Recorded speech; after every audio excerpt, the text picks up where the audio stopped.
MCA, Honorable Auleria Murangiri Kirimana, MCA, and Irene Kawira Kamencho, MCA. Those are the appearances, Mr. Speaker, sir. I am most humbled. Thank you. All the honorable senators, Senator Faki, take your seat, please.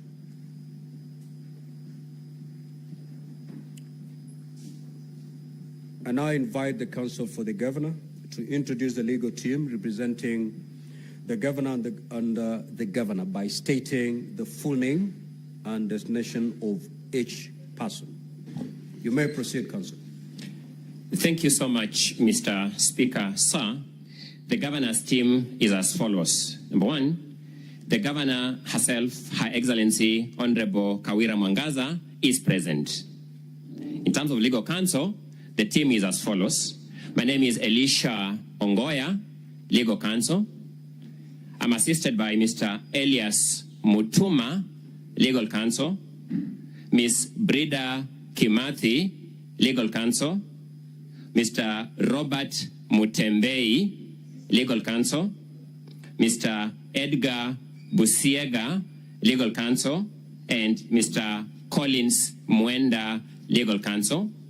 We are also assisted by a team of legal assistants, namely Mr. Brian Lee Maingi, Michelle Makandi, Sylvia Njoki, Victor Koome, and Ms. Noble Wandera. And we shall also be joined by witnesses in this matter, led by the governor herself, Her Excellency Honorable Kawira Mwangaza, Mr. Ibrahim Mutwiri Kirimi, Mr. Dixon Munene Nkanata, Honorable Evans Mawira Kaaria, member of the County Assembly, Honorable Frida Naito Gitobu, member of the County Assembly, and Honorable Jacob Mwirigi Muturi, member of the County Assembly. That is the governor's team, and thank you so much. Thank you.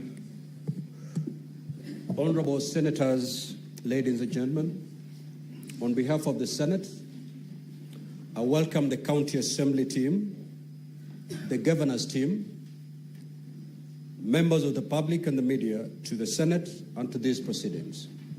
Finally, I will now invite the clerk to read the charges against Honorable Kawira Mwangaza, the governor of Meru County. Clerk, you may proceed.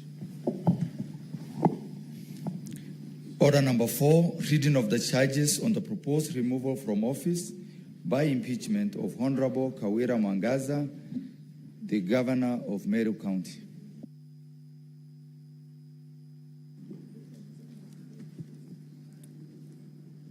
The Honorable Kawira Mwangaza, governor of Meru County, please take the stand.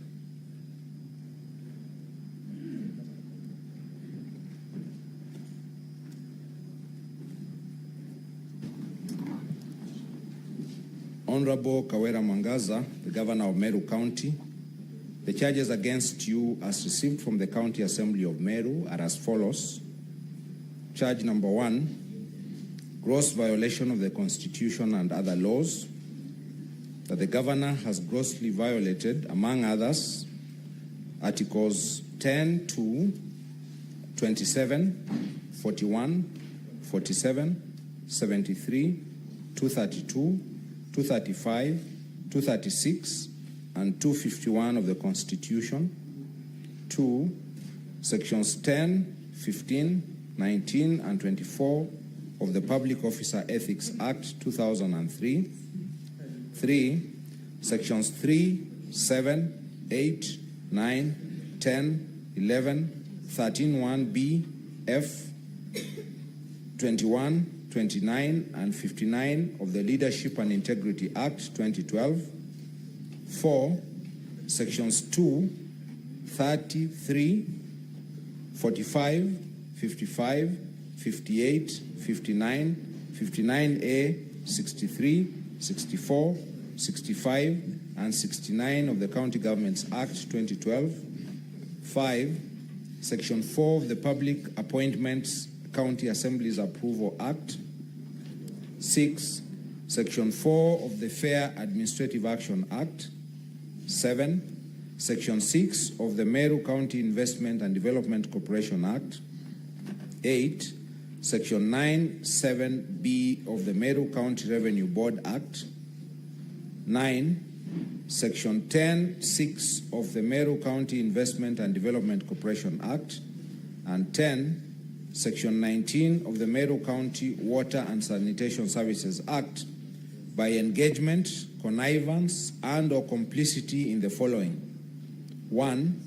Illegally revoking the appointment of CPA Virginia Kawira Miriti as Secretary/CEO of the Meru County Public Service Board without a vote of not less than 75% of all the members of the County Assembly, and in usurpation of the powers of the County Assembly, contrary to sections 58(4) and 5 and 59 of the County Governments Act. 2. Failing to appoint the chairpersons of the Meru County Revenue Board, Meru Microfinance Corporation, Meru Youth Service Board, and Meru County Investment and Development Corporation Board as required by law, thus failing to operationalize the said boards, and/or illegally appointing the said chairpersons without vetting and approval by the County Assembly, contrary to Section 4 of the Public Appointments County Assemblies Approval Act. The respective secretariats of the said boards continue to draw and expend public funds without duly appointed board members to exercise a supervisory role over the board's secretariats in order to ensure accountability in the spending of funds, thus jeopardizing service delivery. 3. Refusing to implement the recommendations and/or resolutions of the County Assembly requiring the Governor to A. Dismiss the County Secretary, Dr. Kiambi Aderu Mthambura, and the Chief of Staff, Mr. Harrison Gatobu Nchamba Mbidhi, from office for gross violation of the Constitution and other laws, and B. Blatantly ignoring or failing to submit a report to the County Assembly on the implementation of the said recommendations within 60 days as required in the report of the County Assembly dated 23rd December 2023, contrary to Article 183(3) of the Constitution. 4. Illegally dismissing Dr. Ntoiti, CEO of County Revenue Board, Paul Mwaki, CEO of Liquor Board, Kenneth Kimathi Mbae, Managing Director of Meru Microfinance Corporation, and Joseph Kithure Mberia, CEO MEWASS, in usurpation of the powers of the appointing authorities, contrary to Section 9(7)(b) of the Meru County Revenue Board Act and Section 10(6) of the Meru County Investment and Development Corporation Act, as a result of which the County Government of Meru has been slapped with costs and damages amounting to Kenya shillings 4 million by the Employment and Labor Relations Court. Charge 2, gross misconduct, that the Governor has engaged in gross misconduct by deliberately and knowingly misleading the public by giving false information that Kenya shillings 86 million had been raised through the pay bill number 247247, account number 040016391789, established after the murder of Daniel Muthiani, alias Sniper, while the correct position is that only Kenya shillings 286,516 was raised, thus violating the moral and ethical requirements expected of a state officer, contrary to Section 19 of the Public Officer Ethics Act and Section 29 of the Leadership and Integrity Act. Charge 3, abuse of office, that the Governor has engaged in acts and omissions which singularly and collectively amount to abuse of office and gross violation of, among others, Articles 10, 73, 201, 226(5), and 232 of the Constitution, Sections 8, 12, 13(1), and 35 of the Leadership and Integrity Act 2012, and sections 45(2) and 46 of the Anti-Corruption and Economic Crimes Act by the following. 1, the irregular payment of emergency call allowances to 161 doctors and medical officers using the wrong rates, leading to excessive payment of Kenya shillings 74,340,000, contrary to sections 45(2) and 46 of the Anti-Corruption and Economic Crimes Act, sections 11 and 15 of the Public Officer Ethics Act, and section 12(1) of the Leadership and Integrity Act. 2, use of manual payroll to pay personnel emoluments amounting to Kenya shillings 102.94 million, which is 3.1% of personnel emolument costs, contrary to section 6.7.6 of the County Financial Accounting and Reporting Manual. 3, employing a bloated workforce of at least 111 personal staff in the office of the governor, thus contributing to an increase in the wage bill by more than Kenya shillings 500 million, and an excessive wage bill that is 49% of the annual revenue allocation, far beyond the 35% limit set by section 25(1)(a) and (b) of the Public Finance Management County Government Regulations 2015. And 4, paying Kiambi Christas Manyara, a public communication officer in the office of the governor, his full salary and benefits while in remand and despite being accused of murder, contrary to section 4.2 of the Public Service Commission Discipline Manual for the Public Service. The Honorable Kawira Mwangaza, how do you plead to the 3 charges? Guilty or not guilty? Not guilty. Now, Honorable Senators, pursuant to Rule 17 of the Rules of Procedure, as contained in the 3rd schedule to the Senate Standing Orders, each party will have 30 minutes to make their opening statements. Not more than 30 minutes. We will start with the County Assembly. The floor is yours. Honorable Speaker, the members of the Assembly, I seek your guidance before we make our address, and I seek leave on Rule 10 of the Standing Rules and Article 50 of the Constitution in respect to a preliminary issue that has risen, and equally Rule 14. Any preliminary questions or issues raised by the County Assembly or the Governor shall be urged for not more than 30 minutes unless the Speaker otherwise directs. Honorable Speaker, I seek your guidance in respect to a communication that was done to this House by the County Assembly via a letter dated 17th August 2024 and another dated 18th August 2024. In the letter dated 18th August 2024, Mr. Speaker, sir, we sought that, sorry, let me begin down, dated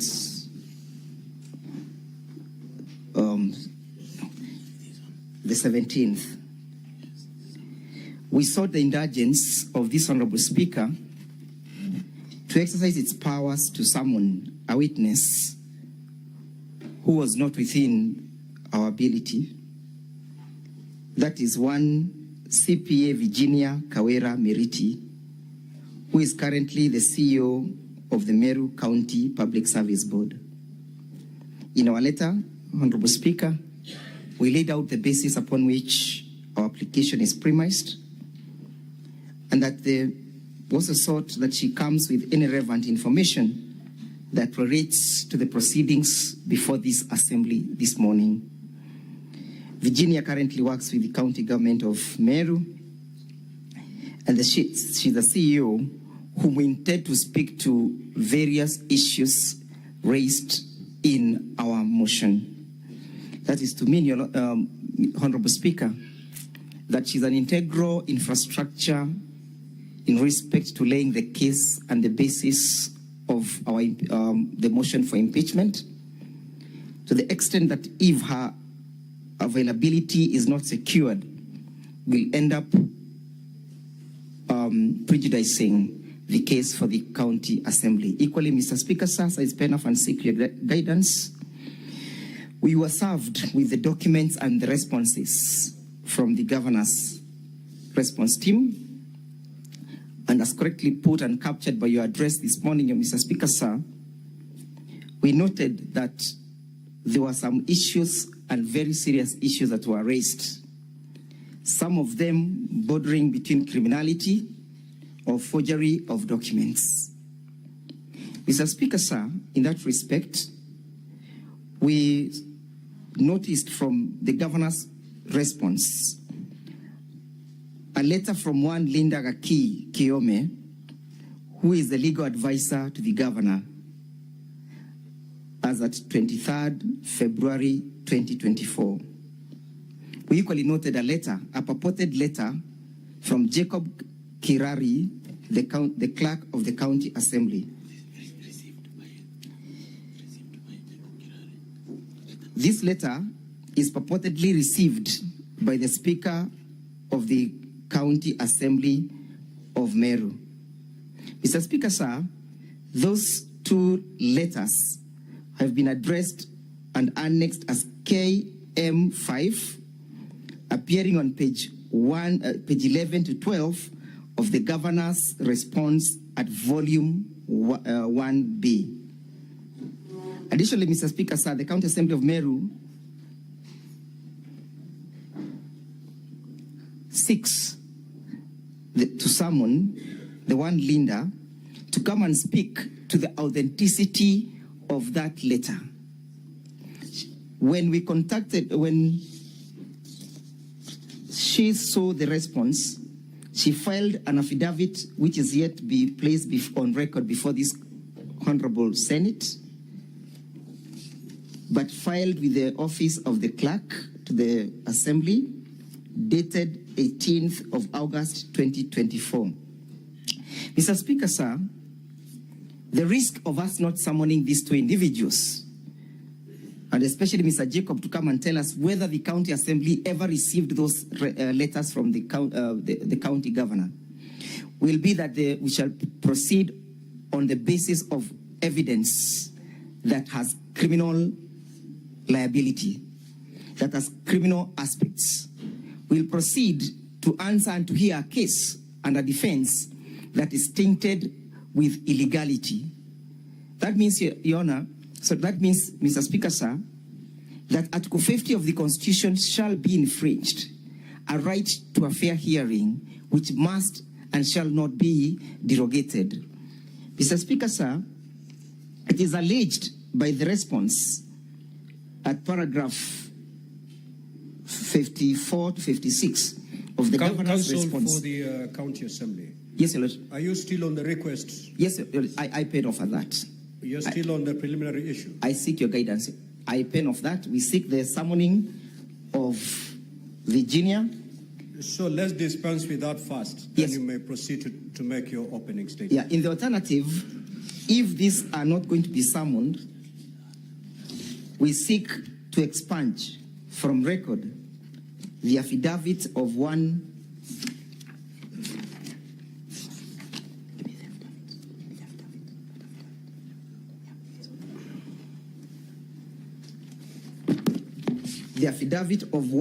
Nkanata Dixon Monene, and most importantly, the offending paragraph 3, and the governor's response that has cited those particular letters that we claim to be an illegality and a forgery.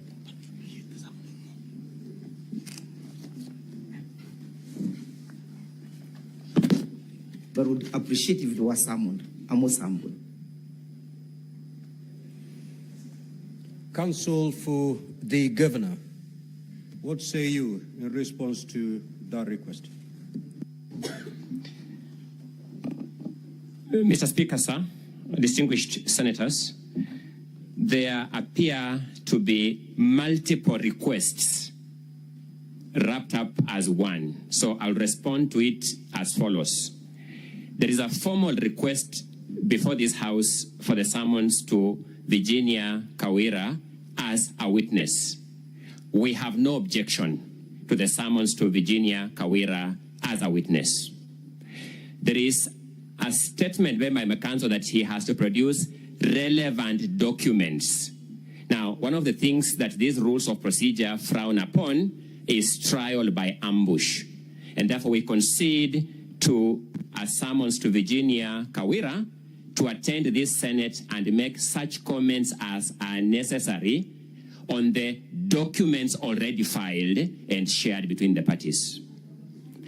On the request in respect of the summons for Linda Koome, we have not been served by any such request. We are hearing it for the first time here, and we also don't know the justification for that because there's no document, letter, or request served upon us.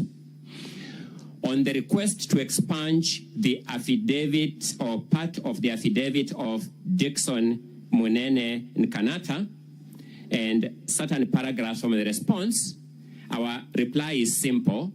Evidence, the credibility or otherwise of evidence is tested in cross-examination. We shall present each of these witnesses here as witnesses, Mr. Speaker, and the Assembly side will have an opportunity to test whatever theories and hypotheses that they have about their candor of their testimony by instrument of cross-examination. We humbly submit.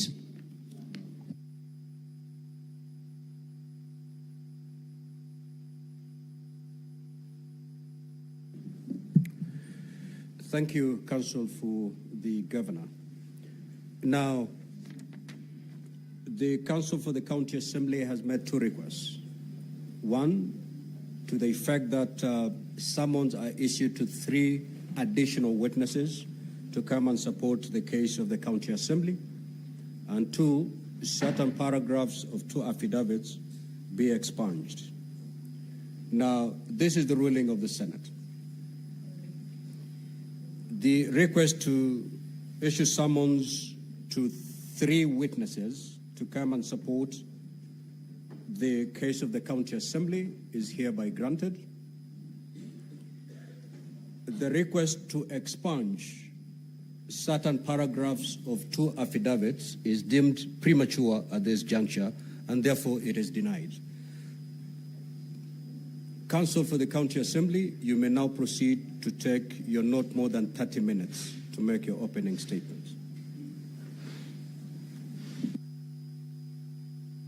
Would be the directions and the ruling of the Senate. Honorable members, I shall take the first 15 minutes and equally share the same with my learned friend. Honorable Senators, you are being called this morning for the third time. Counsel for the County Assembly. If I heard the Counsel for the Governor correctly, the letter indicating that you had intended to summon to call Linda Gaki Koome and Mr. Jacob Kirari, that letter was not made available to the Governor's team. If you may allow me to call counsel. Available immediately.